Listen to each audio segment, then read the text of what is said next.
Friends, I am Nisha from unique chemistry classes. Solutions का last topic आज करेंगे, खत्म करते हैं इसको। सॉल्यूशंस का लास्ट टॉपिक आज करेंगे हम हेनरीज लॉ। लास्ट टॉपिक बेटा आज हेनरीज लॉ को पढ़ने के लिए पहले हमें जो स्टार्टअप लेना पड़ेगा, that is the solubility of gas in liquid, because Henry law हमें यही बताता है कि कितना अमाउंट गैस का लिक्विड के अंदर सॉल्युबल होगा। So the concept is started with solubility of gas in liquid. सबसे पहली बात बेटा, सॉल्युबिलिटी होती क्या है? What is the meaning of solubility? Liquid के अंदर कोई गैस जा रही है, लिक्विड के अंदर हम कुछ भी डाल रहे हैं एज अ सॉल्यूट, तो what is the meaning of solubility? तो सॉल्युबिलिटी का मतलब क्या होता है? The maximum amount of solute. भाई देखो, आप एक गिलास पानी में चीनी घोल रहे हैं, आप मान लीजिए 1 चम्मच चीनी घोल रहे हैं, घुल गई, 2 चम्मच चीनी घोल रहे हैं, घुल गई, 3 चम्मच घोल रहे हैं, घुल गई, तो आपको कैसे पता चला उसकी सॉल्युबिलिटी कैसी है, कितनी है?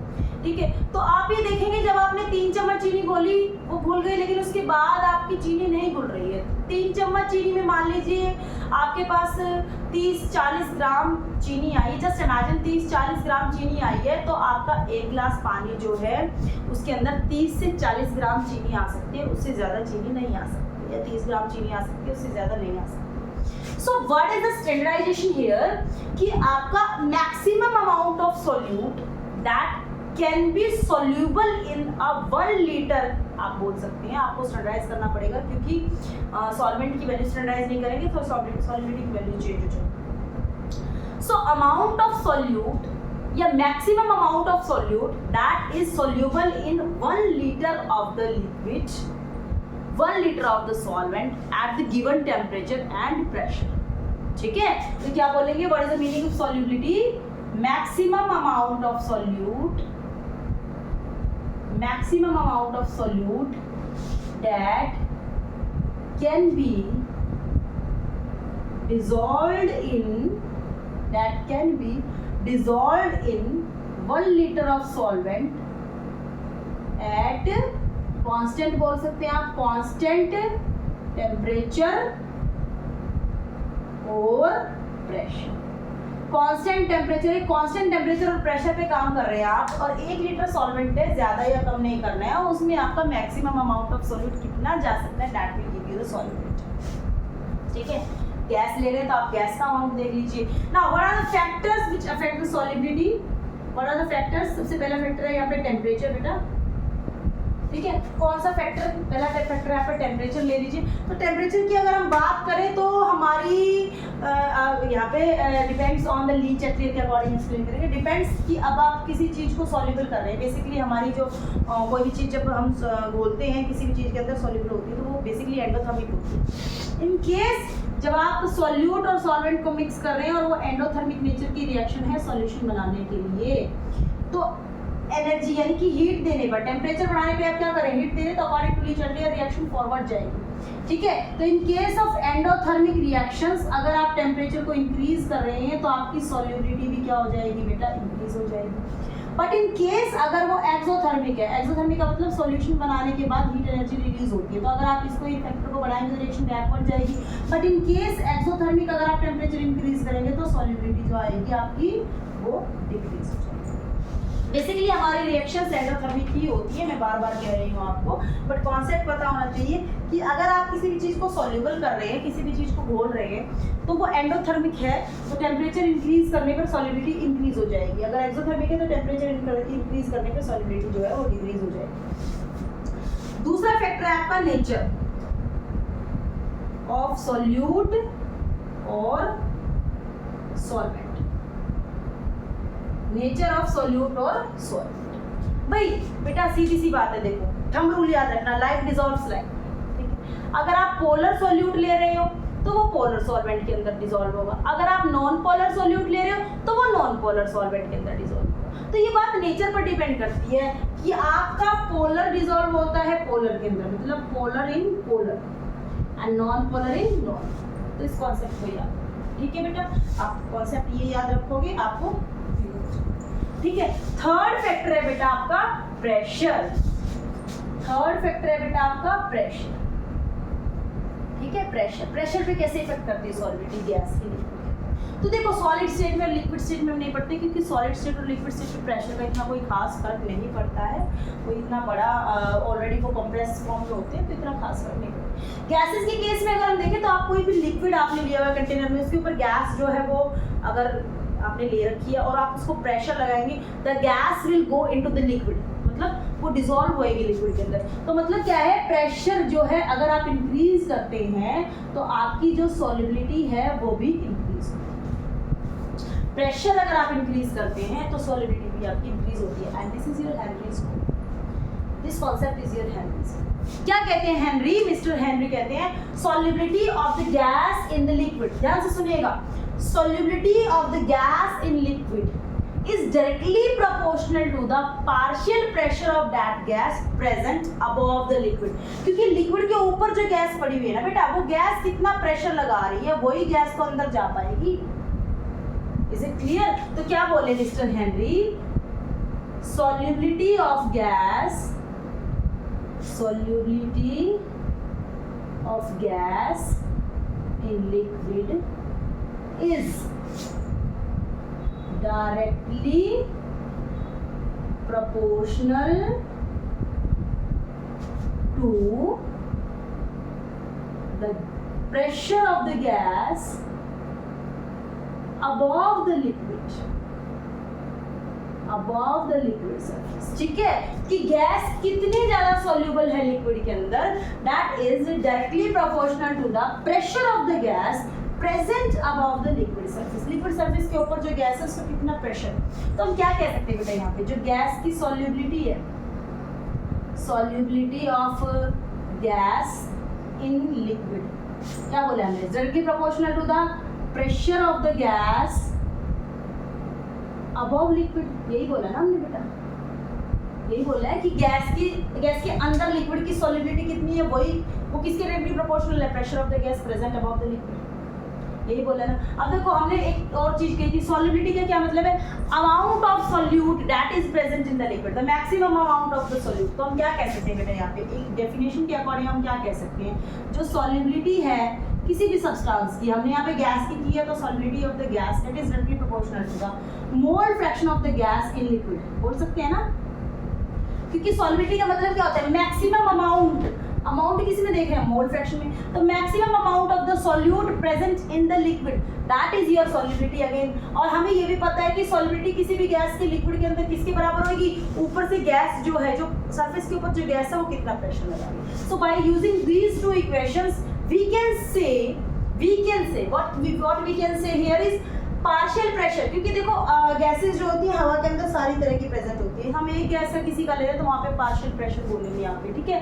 तो क्या बोलेंगे यहाँ पे बेटा कि partial pressure of gas above the liquid surface is directly proportional to the mole fraction of gas in the liquid.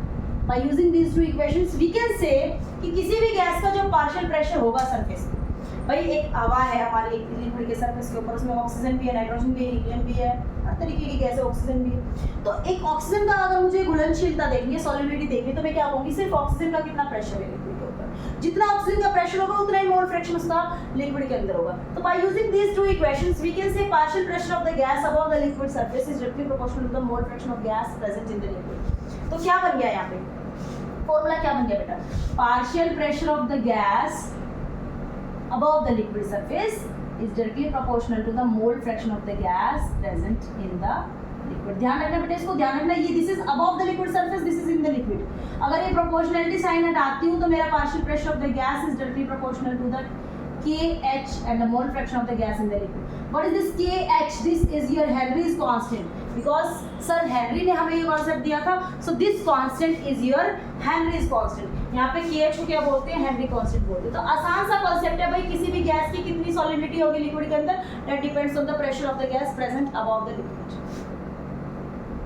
ठीक है बेटा, तो यहाँ पर देखो, यहाँ पर अगर हम बात करें कि हमारा जो KH है, यानी कि जो Henry's constant है that will depend on the partial pressure of the gas present above the liquid surface and the mole fraction of the gas present in the liquid. ठीक है, तो यहाँ पर जो अगर मैं KH की यूनिट देखूँ तो KH की यूनिट होती है हमारी यहाँ पे atmosphere bar mm of Hg or torr, that is directly equal to the partial pressure of the gas in the liquid. अब यहाँ पर अगर हम देखें हेनरीज कांस्टेंट जो KH है, जरा ध्यान से देखिएगा इस कॉन्सेप्ट को, थोड़ा सा क्लैरिफाई करना इस कॉन्सेप्ट को। हमने यहाँ पर देखा कि जो KH है अलग अलग गैसेस का 20 डिग्री सेल्सियस पर हमने अलग अलग गैसेस का KH देखा, एक्सपेरिमेंटल वैल्यू हमने देखी, हमने एक्सपेरिमेंटली देखी बेटा ये चीज कि जैसे जैसे हम टेम्परेचर को इंक्रीज कर रहे थे, ध्यान से सुनना, हमने एक्सपेरिमेंटली देखी कि जैसे जैसे हम टेम्परेचर को इंक्रीज कर रहे थे, जैसे जैसे हम टेम्परेचर को इंक्रीज कर रहे थे KH वैल्यू भी हमारी इंक्रीज हो रही थी। दिस इज एक्सपेरिमेंटल वेरिफिकेशन कि जैसे जैसे हम टेम्परेचर को इंक्रीज कर रहे थे हमारी जो KH की वैल्यू भी है वो क्या हो रही थी, इंक्रीज हो रही थी। यानी KH की वैल्यू टेम्परेचर डिपेंडेंट है कि जितनी ज़्यादा हम टेम्परेचर बढ़ाते जाएंगे हमारी KH की वैल्यू भी उतनी ज़्यादा इंक्रीज होती जाएगी। ठीक है, अब अगर देखो यहाँ पे अगर मैं देखूँ KH जो है वो मोल फ्रैक्शन के इनवर्सली प्रोपोर्शनल है। पार्शियल प्रेशर को कांस्टेंट कर दें हम यहाँ पे gas among the liquid surface, तो जो KH हमारे मोल फ्रैक्शन के इनवर्सली प्रोपोर्शनल है। तो इसका मतलब मैं क्या कह सकती हूँ कि अगर मेरी KH की वैल्यू कहीं पर इंक्रीज हो रही है in case of partial pressure of the gas which is taken as constant, तो mole fraction of the gas in the liquid जो है, लिक्विड के अंदर गैस का जाना जो है वो डिक्रीज होता चला जाएगा, यानी सॉलिबिलिटी जो है वो डिक्रीज होती चली जाएगी। ठीक है, एक जनरल सी बात है कि अगर मैं टेम्परेचर के साथ इसको रिलेट करूँ तो मैंने देखा है, ये पाया है कि टेम्परेचर इंक्रीज करने के साथ जो मेरी हेनरीज कांस्टेंट की वैल्यू वो भी इंक्रीज होती है। टेम्परेचर इंक्रीज करने पर मेरी हेनरीज कांस्टेंट की वैल्यू भी इंक्रीज होती है। This is experimental verification. और अगर मैं पार्शियल प्रेशर को कांस्टेंट कर दूं जो कि मेरा एटमॉस्फेरिक प्रेशर ऑब्वियसली बेटा कांस्टेंट रहेगा in case of atmospheric pressure, तो जो KH की value that is mole fraction that is inversely proportional to the mole fraction of gas in the liquid. तो अगर मेरी टेम्परेचर बढ़ाने पर KH की वैल्यू इंक्रीज होती है तो mole fraction of the gas in the liquid decrease होएगा। ठीक है, और इसी कॉन्सेप्ट के अकॉर्डिंग मेरे पास एक क्वेश्चन बनता है, एक जनरलाइज क्वेश्चन बनता है जो एग्जाम्स में भी पूछा जाता है कि why aquatic life is more reliable life in cold water. मतलब गर्म पानी के अंदर जो एक्वेटिक लाइफ है ना वो ज़्यादा कम जी पाती है as compare to cold water. तो कई बार क्वेश्चंस पूछते हैं जैसे कि एक्वेटिक लाइफ के लिए कोल्ड वाटर रिलायबल क्यों है, हॉट वाटर रिलायबल क्यों नहीं है। तो इसका आंसर ये है कि जब आप टेम्परेचर को इंक्रीज करोगे बेटा, टेम्परेचर इंक्रीज करने पर जो गैस का मोल फ्रैक्शन है पानी के अंदर वो डिक्रीज होता जाएगा। तो आपकी जो एक्वेटिक लाइफ है, अगर पानी गर्म हो जाएगा तो आपके पानी के अंदर ऑक्सीजन की मात्रा कम होती चली जाएगी, और ऑक्सीजन की मात्रा अगर कम होती चली जाएगी तो क्या होगा, वहाँ पे एक्वेटिक लाइफ को जीना मुश्किल हो जाएगा। आपको ऑक्सीजन नहीं मिलेगी तो आप कैसे जी पाओगे, कैसे सर्वाइव कर पाओगे। ठीक है, तो वही काम इनके साथ होता है। तो यहाँ पे क्या, टेम्परेचर इंक्रीज करने पर हमारे जो मोल फ्रैक्शन ऑफ गैसेस है लिक्विड डिक्रीज होता जाता है, जिसकी वजह से एक्वेटिक लाइफ जो है वो जी नहीं पाती। So the reliable condition for the aquatic life is cold water, not hot water. या आप इसकी एप्लीकेशन के अंदर भी डाल सकते हैं। फर्दर आपकी और एप्लीकेशंस क्या है, हेनरीज लॉ की एप्लीकेशंस कई बार पूछ ली जाती है। फर्दर और एप्लीकेशंस क्या है, आप कोल्ड ड्रिंक्स की बोतल देखते हैं या कैंपा वगैरह की जो बोतल देखते हैं उनके अंदर आप जब ओपन करते हैं उनको एकदम से आवाज़ आती है गैस की, बिकॉज उसके अंदर जो कार्बन डाइऑक्साइड गैस है वो हमने प्रेशर से फिल कर रखी है। आप उसको शेक करके जब वो ढक्कन को खोलते हैं तो क्या होता है, वो लिक्विड एकदम से फिज आउट हो जाती है जब खोल रही है। क्यों होती है बेटा, क्योंकि जब आप ढक्कन खोलते हैं तो गैस जो होती है वो डिफ्यूज होना चाहती है। शेक करके ढक्कन खोलते हैं, गैस डिफ्यूज होना चाहती है। गैस क्योंकि आपने शेक किया, प्रेशर वहाँ पे लगाया हुआ था, वो लिक्विड के अंदर चली गई। जैसे वो डिफ्यूज होकर बाहर आना चाहेगी तो वो लिक्विड के मॉलिक्यूल्स को अपने साथ लेके आ जाएगी। इस वजह से जो आपकी कोल्ड ड्रिंक है शेक करने पर इस तरीके से बाहर की तरफ निकल जाती है। तो यहाँ पे एप्लीकेशंस में क्या है कि हम सॉल्युबिलिटी को, कार्बन डाइऑक्साइड की सॉल्युबिलिटी को इंक्रीज कर सकते हैं by increasing the pressure in case of cold drinks. तो आपका पहला क्या है, solubility of carbon dioxide can be increased. ठीक है, सेकेंड आपके रेस्पिरेटरी सिस्टम के अंदर बहुत यूजफुल है, बिकॉज जब आप सांस लेते हैं तो जब आपने सांस अंदर लिया तो ऑक्सीजन का पार्शियल प्रेशर बहुत ज़्यादा है, लंग्स के अंदर ऑक्सीजन जो है बहुत ज़्यादा मात्रा में आप इनहेल करके लेके जाते हैं। तो क्या होता है, जब इनहेल करके ऑक्सीजन ज़्यादा लेके जाते हैं तो पार्शियल प्रेशर क्योंकि ज़्यादा है तो वो ब्लड के अंदर डिफ्यूज होकर इजीली चले जाते हैं। ब्लड में से कार्बन डाइऑक्साइड जो है वो लंग्स के अंदर आती है और आप एक्सहेल कर देते हैं। So same is the case कि पार्शियल प्रेशर अगर बढ़ाते जा रहे हो तो उसका मोल फ्रैक्शन जो आपके ब्लड के अंदर भी बढ़ेगा, क्योंकि हेनरीज लॉ कहता है यहाँ पे। तो रेस्पिरेटरी सिस्टम के अंदर भी ये हमारे लिए बहुत ज़्यादा यूजफुल है। रेस्पिरेशन के अंदर भी आप इसको एक्सप्लेन कर सकते हैं, इसकी एप्लीकेशन दे सकते हैं। ठीक है बेटा। तीसरा आपका क्या है, आपका आप डीप सी डाइवर्स, ये क्वेश्चन बहुत पूछ लेते हैं एग्जाम के अंदर। डीप सी डाइवर्स जब समुद्र के अंदर नीचे जाते हैं, तलहटी में जाते हैं बेटा, जब समुद्र के अंदर नीचे जाते हैं तो ऑब्वियसली हम डाउनवर्ड जा रहे हैं, तो वहाँ पे एटमॉस्फेरिक प्रेशर इंक्रीज होएगा। अगर एटमॉस्फेरिक प्रेशर हमारा इंक्रीज होता है तो मैक्सिमम अमाउंट जो है हमारा गैसेस का ब्लड के अंदर जो है वो जाएगा, वो क्योंकि प्रेशर ज़्यादा बनेगा तो ब्लड के अंदर वो ज़्यादा डिजॉल्व होएगा। जैसे ही वो डाइविंग करके ऊपर की तरफ आने की कोशिश करेंगे तो उनको प्रॉब्लम्स आती है, क्योंकि ऊपर एटमॉस्फेरिक प्रेशर आएंगे तो कम हो जाएगा, जिसकी वजह से जो गैसेस है वो डिफ्यूज आउट होने की कोशिश करेंगी, और गैसेस अगर डिफ्यूज आउट होने की, रश आउट करने की कोशिश करेंगी तो वहाँ पे ब्लड जो है, जो लिक्विड है वो अपने साथ रश आउट करके लेके आ सकते हैं, सेम एज कोल्ड ड्रिंक्स। ठीक है। तो यहाँ पे क्या होता है, हम जब डीप सी डाइवर्स नीचे जाते हैं समुद्र की तलहटी के अंदर, तो अपने साथ ऑक्सीजन सिलेंडर्स लेके जाते हैं, और उन ऑक्सीजन सिलेंडर्स में बेटा मैक्सिमम अमाउंट में आपकी हीलियम होती है, बिकॉज हीलियम एक इनर्ट गैस होती है, दैट इज नॉट रिएक्टिंग, या हम कह सकते हैं that will not form bonds with blood. तो वहाँ पर वो हो जाएगी बहुत ज़्यादा अंदर जाके, बॉडी के अंदर जाके बहुत ज़्यादा डिफ्यूज हो जाएगी ब्लड के अंदर, लेकिन ब्लड के साथ कोई भी रिलेशन नहीं बना पाएगी, कोई बॉन्ड नहीं बना पाएगी। तो जैसे ही वो ऊपर आएंगे तो हीलियम जो है एकदम से रिलीज आउट हो सकती है। हालांकि प्रॉब्लम्स होती है डीप सी डाइवर्स को, and that problem is known as anoxia. ठीक है, उसको एनॉक्सिया के नाम से हम जानते हैं। और ज़्यादातर जो हमारे सिलेंडर्स लेके जाते हैं, ऑक्सीजन सिलेंडर्स जो लेके जाते हैं, ऑक्सीजन सिलेंडर्स के अंदर हमारी क्या होती है, वहाँ पे हीलियम जो है वो ज़्यादा फील होती है। सॉरी, एनॉक्सिया नहीं, वहाँ पे बैंड्स बोलते हैं, ब्रीदिंग प्रॉब्लम होती है। सॉरी, तो डीप सी डाइविंग के अंदर आपको बैंड्स की प्रॉब्लम वहाँ पे देखने को मिल सकती है। तो इन case of deep sea diving आप इसका जो है रोल पता लगा सकते हैं। डीप सी डाइविंग के अंदर हम ऑक्सीजन सिलेंडर के अंदर ऑक्सीजन के कंपैरिजन में, या हम कह सकते हैं ऑक्सीजन के साथ हीलियम की भी बहुत ज़्यादा मात्रा सिलेंडर्स के अंदर फिल करके रखते हैं, ताकि हमें प्रॉब्लम्स ना हो। And that problem is known as bends. ठीक है, ये क्वेश्चन कई बार एग्जाम के अंदर पूछ लेते हैं बैंड्स की फॉर्म में। फोर्थ आपका है, अब आप डीप सी डाइविंग्स की बात कर चुके हैं, अब आप करिए पहाड़ों पर चढ़ने की बात। बहुत ज़्यादा हाई एल्टीट्यूड पे अगर आप जाएंगे तो वहाँ पे प्रेशर कम होगा बेटा। प्रेशर कम होगा तो वहाँ पे जो आपकी बॉडी के अंदर जो ऑक्सीजन की मात्रा है, या ब्लड के अंदर जो ऑक्सीजन की मात्रा है, वो कम जाता है। अब जब आप बहुत ऊंचे पहाड़ पर जाके वापस नीचे उतरोगे नॉर्मल एटमॉस्फेरिक प्रेशर पर, तो ऑब्वियसली प्रेशर ज़्यादा होगा, तो वहाँ पे हमें प्रॉब्लम्स क्रिएट होगी। ठीक है, तो हाई एल्टीट्यूड्स पे क्योंकि ऑक्सीजन की मात्रा ब्लड के अंदर कम जा पाती है, उनको ब्रीदिंग प्रॉब्लम जो है वहाँ पे फेस करनी पड़ती है। जैसे नीचे आएंगे तो हमें ऑक्सीजन की मात्रा एकदम से ज़्यादा चाहिएगी, ब्लड को, तो वहाँ पे हमें प्रॉब्लम्स क्रिएट हो सकती हैं, and that problem is known as anoxia. क्या होता है बेटा एनॉक्सिया के अंदर, क्योंकि ब्लड को डिमांड है बहुत ज़्यादा ऑक्सीजन की, और वो एकदम से नहीं मिल पा रही है, जिसकी वजह से क्या हो सकता है, हाई एल्टीट्यूड जो क्लाइंबर्स जो चढ़ रहे हैं उनको ऑक्सीजन की कमी, डेफिशिएंसी हो सकती है ऑक्सीजन की वजह से, जिसकी वजह से उनको मेमोरी लॉस हो सकता है, ब्रेन में प्रॉब्लम आ सकती है, anything, and that problem is known as anoxia. ठीक है, तो वहाँ पे वो अपने साथ कभी भी देखना, कभी बहुत हाई एल्टीट्यूड पे कोई क्लाइंब कर रहा है तो वो अपने साथ ऑक्सीजन सिलेंडर्स को लेके जाता है। ठीक है, क्योंकि वहाँ पे ऑक्सीजन की जरूरत होती है, एकदम से नीचे उतरेंगे तो वहाँ पे ऑक्सीजन की वहाँ पे जरूरत होगी। एक्वाटिक लाइफ का आपको बता ही दिया है कि टेम्परेचर इंक्रीज करने पर हमारी जो पार्शियल प्रेशर है गैस का लिक्विड के अंदर, दैट विल बी डिक्रीज, और डिक्रीज होने की वजह से जो एक्वाटिक लाइफ है उसको ऑक्सीजन की कमी हो जाएगी, एंड दैट विल डाई। ठीक है, लास्ट टॉपिक, आखिरी topic, limitations of the Henry's law. Applications अच्छे से कर लेना बेटा, एग्जाम के अंदर बहुत बार पूछ ली जाती हैं, एप्लीकेशंस को बहुत क्लियरली एक्सप्लेन करना देख लेना बेटा। यहाँ पर you can see in your books of, or if you want the notes, you can comment me in the comment section. I will give you the complete notes of the applications. ठीक है, वैसे आपको समझा दिया है। Limitations की अगर हम बात करें तो पहली लिमिटेशन ये है कि आपका जो हेनरी लॉ है that is only applicable for the ideal solutions,